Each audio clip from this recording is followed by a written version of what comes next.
We're going to jump right back in to the content with a fantastic keynote. Russell Goin, SVP and CHRO at Rent-A-Center.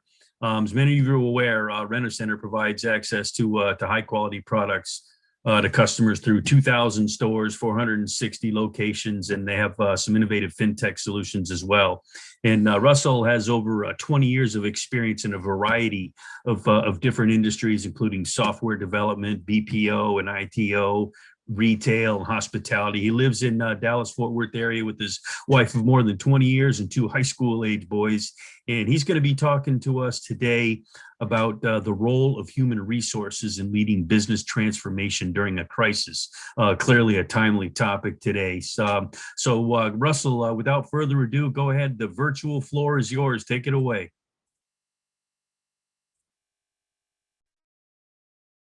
Well, thank you. Let me share my screen here real quick, and we'll get going.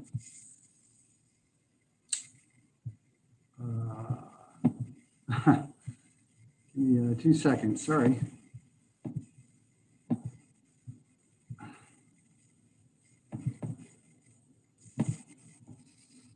Yeah, for some reason it's not sharing right. Give me 2 seconds. Sorry. This is the new normal. No worries. I hear you.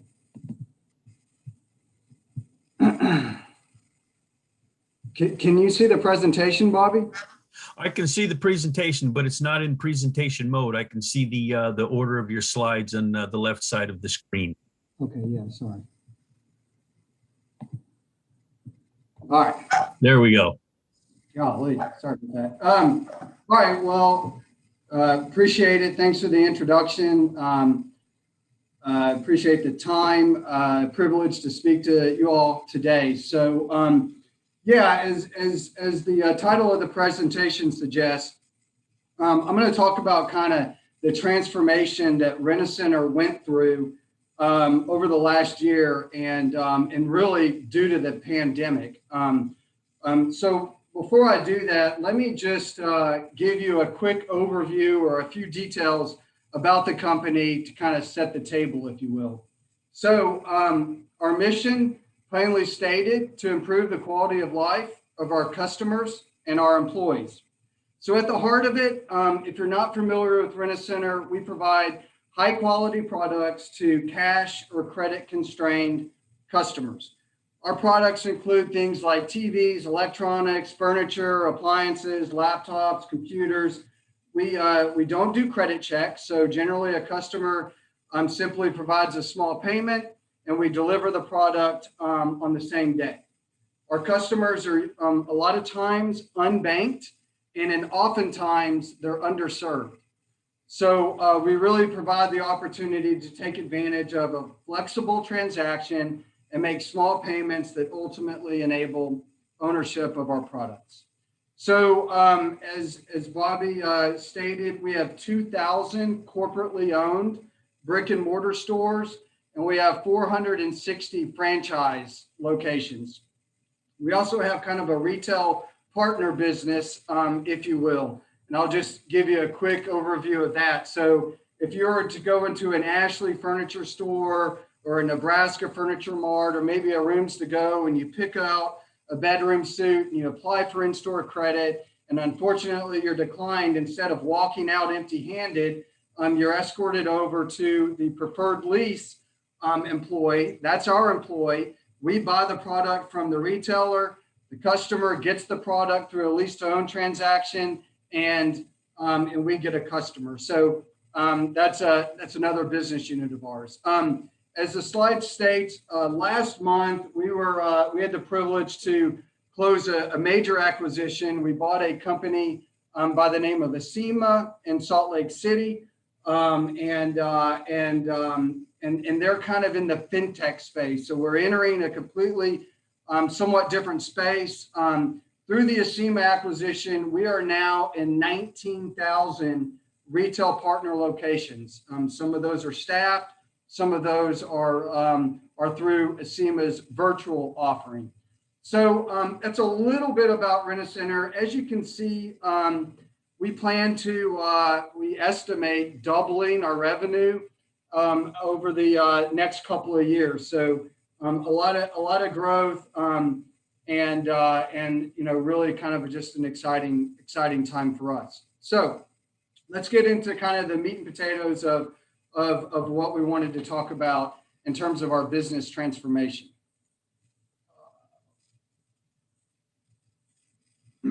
Sorry, I don't know why I fast forwarded so much, but there you have a picture. That's of me and my family, and that is Breckenridge, Colorado, spring break of 2020. I believe this picture was actually taken on March 9th, 2020. We've always been we've been blessed to take this trip every year. I'm excited. I'll be there next week because it's spring break here in Texas. But I'm going to rewind to March of last year. So prior to leaving Texas and heading to Colorado, we had met as an executive team several times and started discussing COVID. But at that point, it really didn't appear to be an imminent threat. Then a major decision was made on March 11th of last year. And can you guess what that was? And I see this kind of tongue in cheek, but it really kind of started to change things. On March 11th, if you'll recall, the NBA suspended its season.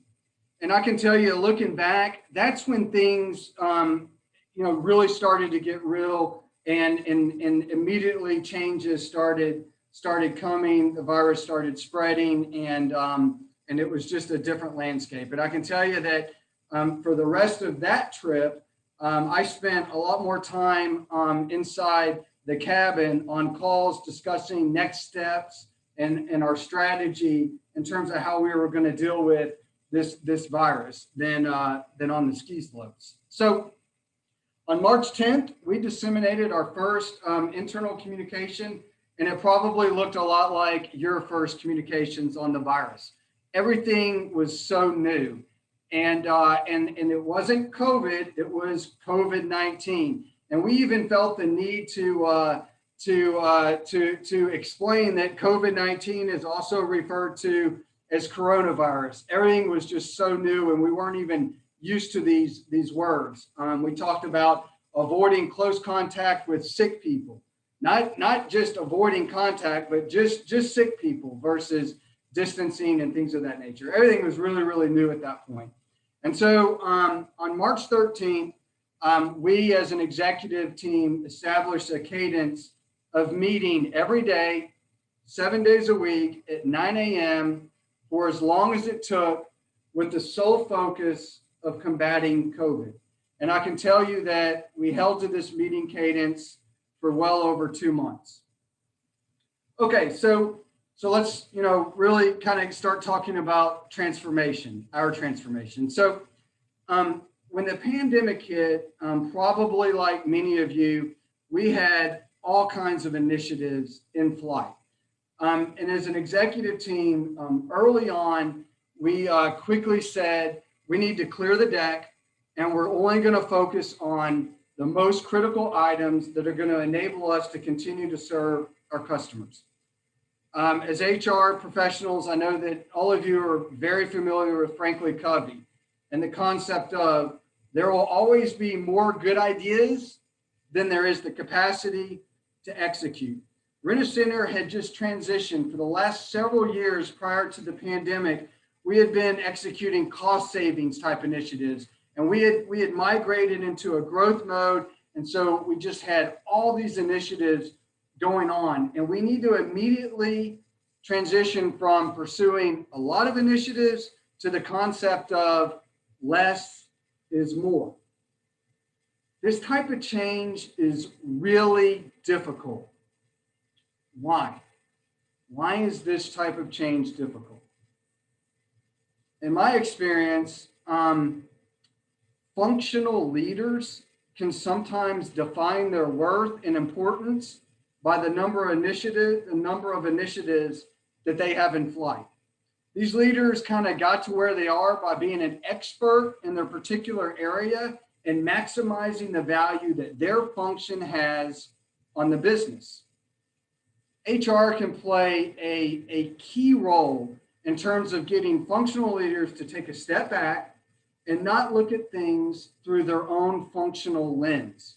We can push leaders to act in the best interest of the enterprise rather than one's business unit or functional areas.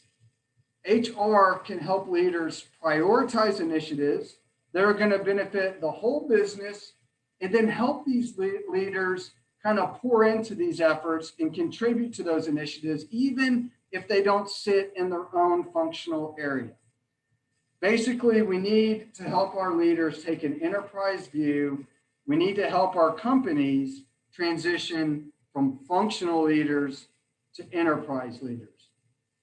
So back to March of 2020, we quickly helped these leaders kind of look at things broadly, and we identified the most critical initiatives and kind of gained unwavering commitment to those. The executive team was on the same page, and we all were running the same playbook. So another concept that we had to kind of wrap our heads around was this whole concept of surrendering any pursuit of perfection. So Winston Churchill once stated, "Perfection is the enemy of progress." So we needed to be more like a startup, like a scrappy startup. We needed to be more agile. Due to the pandemic, we needed to be agile, plan, build, deploy, refine. Out of the necessity, due to COVID, we actually were able to kind of make this transition back to kind of a startup type mentality.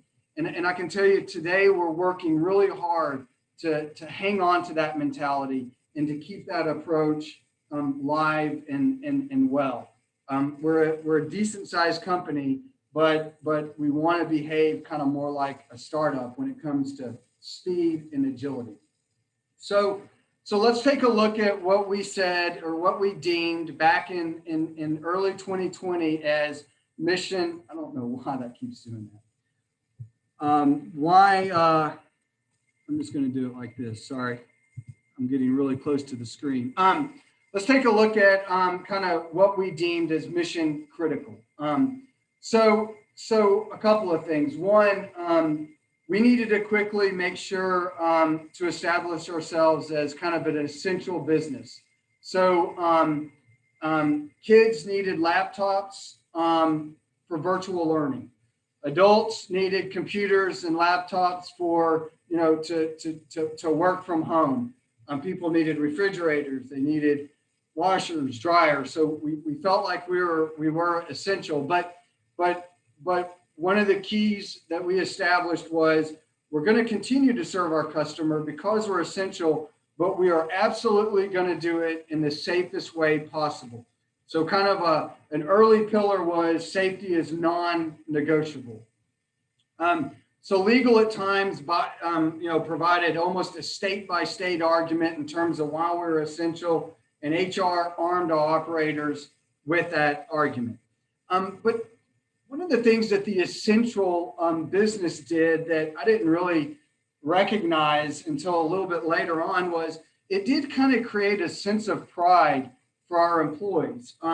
It gave them, a reason to come to work. It was while a little mild, it was somewhat of a cultural change, and it just made people look at things in a little bit different light. So a couple of other things that we did, and again, all of this is in the realm of transformation, and I'll kind of bring it all home. But, we created all kinds of protocols, safety protocols. We created programs so that employees that were uncomfortable with coming to work were able to kind of hit the pause button, step aside, and then kind of integrate back into the workforce when they felt comfortable. So a number of things like that. Our corporate functions back here in Plano sourced relentlessly and tried to secure kind of personal protective equipment, masks, cleaning supplies, and stuff like that. But as you all know, the supply was almost non-existent. And so this is where kind of, culture comes into play. Some of my favorite pictures and texts when I look back last year and early on into the pandemic were pictures of corporate employees and pictures of other coworkers just making thousands of masks for our employees. And so, if you picture yourself out in a store, coming to work, we're essential. You're trying to do your job. You're trying to do it in the safest way. But, there's limited masks and things of that nature. And a package arrives to your store with a letter of encouragement and, 50 masks. Like that is, that's incredibly powerful. And it's just a kind of component of our culture. And so taking those types of things and making sure that we tell that story, which we did, to all of our coworkers and throughout the organization through different communication channels, really kind of amplified it. And that type of thing is incredibly contagious. Again, I think, what we tried to do is make sure that we are reiterating the values of our company and keeping those alive and well, because it's kind of the DNA of who we were and who we are that helped get us through this. We have a pillar that says we're all in this together, and everyone kind of making masks and sending out cleaning supplies and stuff like that really kind of fulfilled that's not corporate wallpaper that's alive and well within the organization. So let's switch gears and one other thing, we were trying to do all, making sure that we're maintaining these safety protocols, but as you'll probably agree, what gets measured gets managed, and we're highly decentralized. So it was important for HR to put together pulse surveys and put together other more formal type of check-ins so that we could confirm that the protocols were being adopted and people had supplies, and where they didn't, we could focus on those areas. So, pulse surveys and things like that were incredibly powerful and enabled us to stay really close to the business. So let's switch gears for a second. Our procurement department back here was obviously trying to order inventory, if you will, TVs, electronics, refrigerators, furniture, so that we could keep our stores stocked, right? And obviously our suppliers were struggling, and supply was a major concern.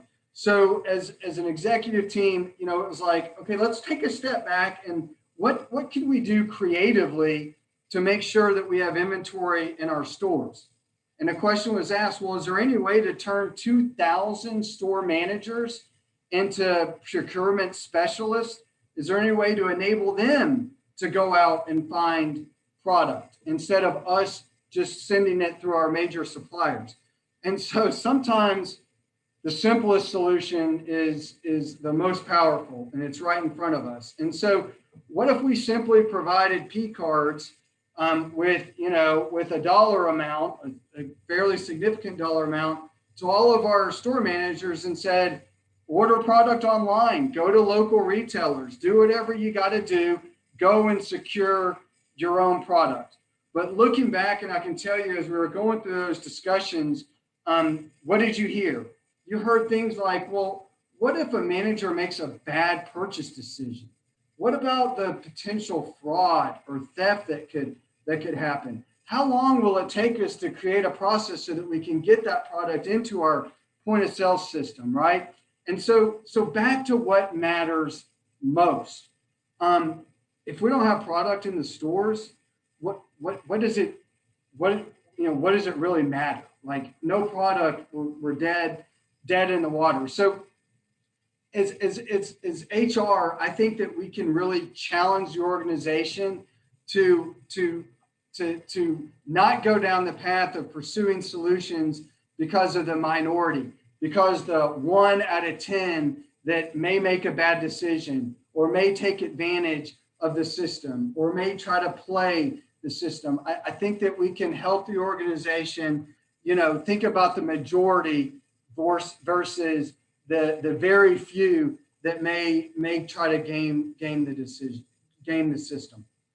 So a couple of other things that we did, and again, this is really cultural, and it's something that it was a pivot that we made during the pandemic, and that we've held tight to post-pandemic. We tried to create an environment of compassion. And so we made sure that our employees knew about an employee assistance program that provides financial help to employees that are struggling due to no fault of their own. And many thousands of employees took advantage of this. And we provided them with some limited financial help, and they didn't have to repay it. And you talk about winning an employee for life, help their family a little bit with a financial situation that's very short term. The assistance isn't there to solve for it, but that's how we really try to support our employees. So we did a number of other things, but we also transitioned to our customers and how we could be compassionate with them and customers that were falling past due. We completely did away with a very prescriptive way of collecting and enabled and empowered our managers to have compassionate conversations and to try to come to a solution to get people back on track. And so here's what I want to kind of bring together when it comes to this compassion type of culture that we created during 2020.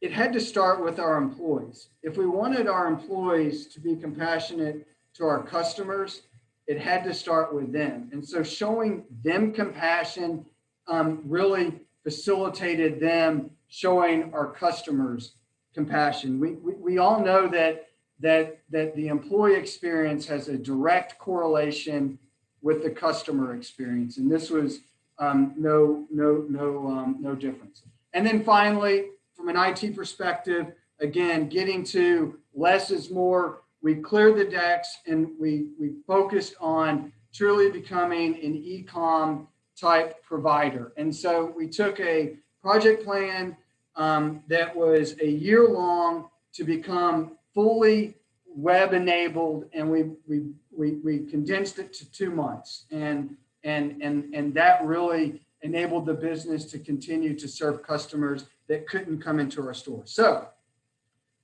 all in all, we transformed. We were essential, and we were proud of it. We employed safety as non-negotiable for our customers and our coworkers, and we stuck with it. We enabled our business to be a true omni-channel business because of the pandemic and accelerating, the development of that type of IT solutions and platforms. And so now we are an omni-channel business. We created a culture of compassion, and we're holding on to that. We're not going back to a more prescriptive step-by-step process. And then we empowered our managers. They can go find their own product. They can make decisions to the benefit of customers. So at the end of the day, we're a stronger company because of it, and a better company.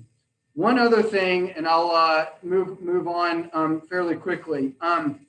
One other ingredient to all of this, and I'm not going to spend a lot of time on it, but I want to talk a little bit about, kind of how our employee value proposition came into play. And so, I'm always beating the drum of we need the same level of intensity and understanding around our employee value proposition as we do with our consumer value proposition.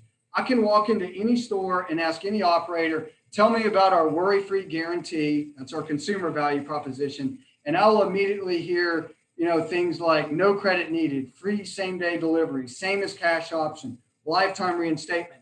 And so then I say, tell me about our employee value proposition. Tell me why Rent-A-Center? Why should someone pursue a career here? And I'm always, really challenging. I need the same intensity and passion around that. And so how does this come into play? How does EVP come into play in terms of how we got through the pandemic? So we have all kinds of things related to our EVP, much like you, continuous payback, feedback, paid time off, training and development, advancement, things of that nature.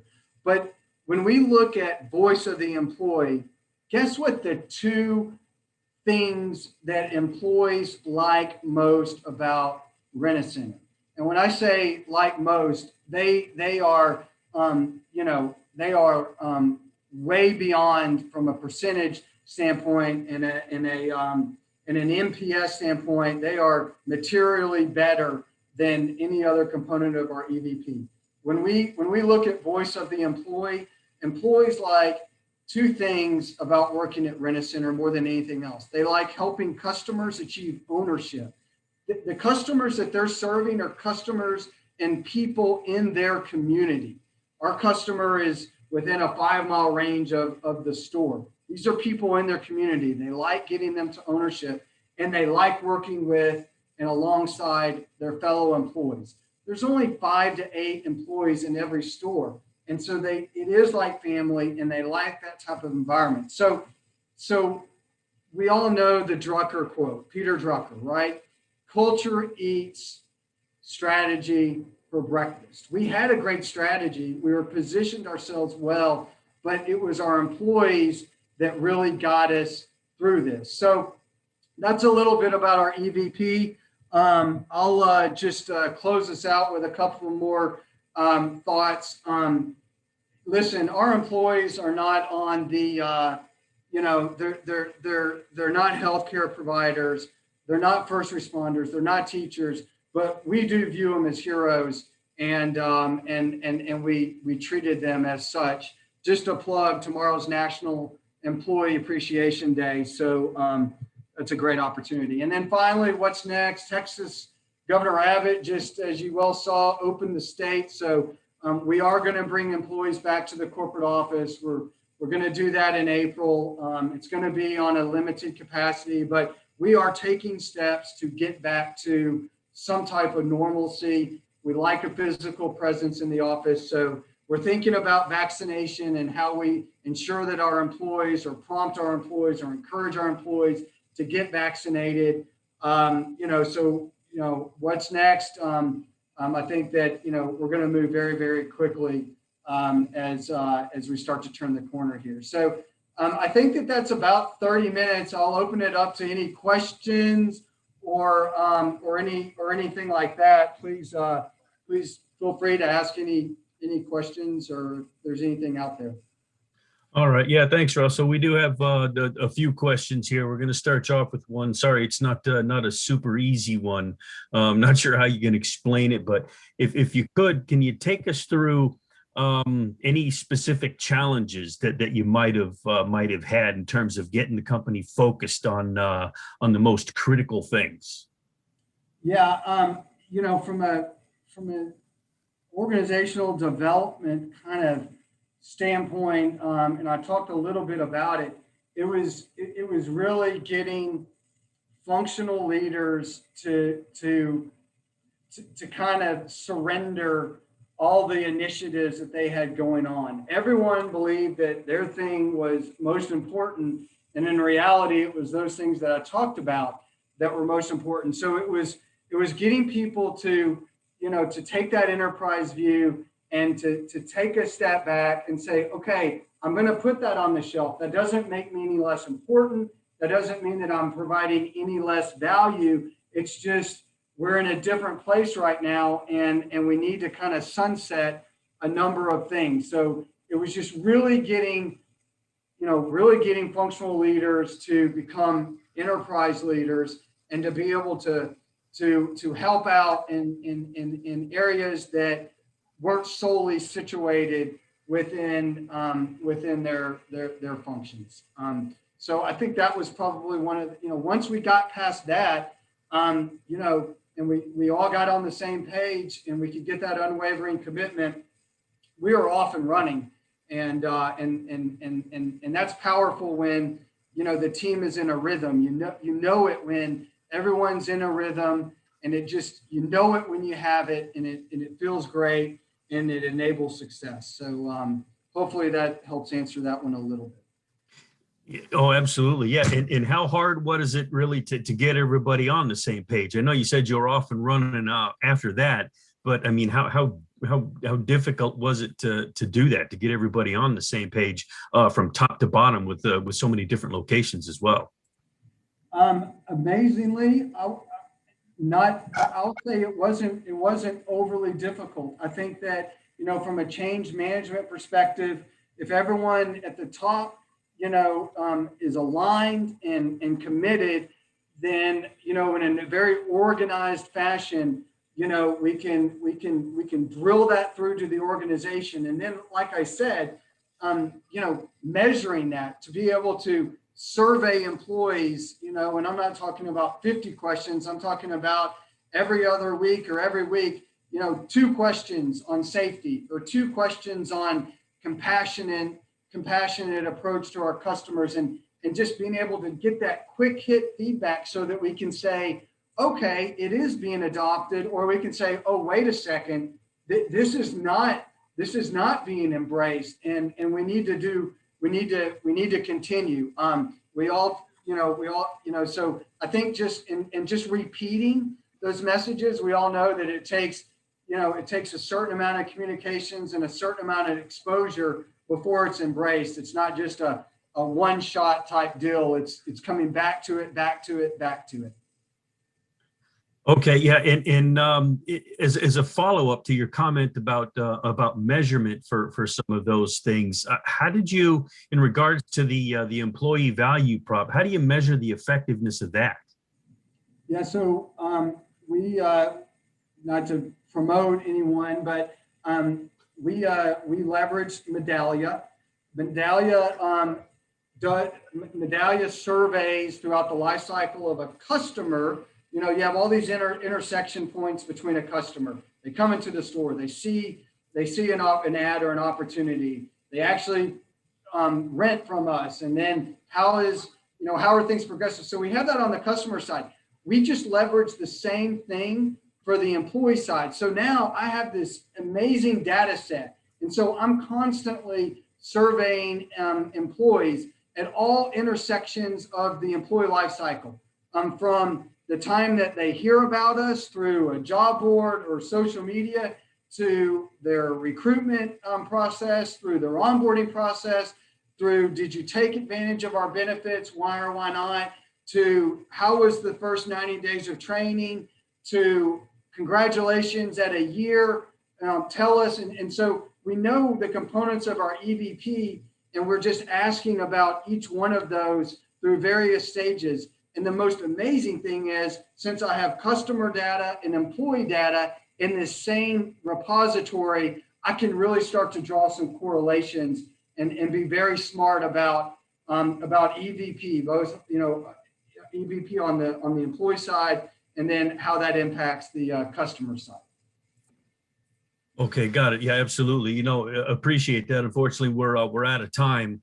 So just wanted to take this opportunity to thank you, Russell. Clearly, a timely keynote topic in the current climate.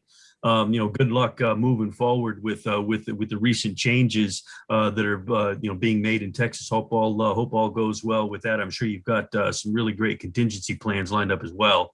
And we love the input today on ensuring that the EVP drives the customer experience and maintains the organizational mission at the same time during the transformation. So again, I want to take this opportunity. Thank you so much for joining us today, Russell. No, it was a pleasure. Thank you for the opportunity.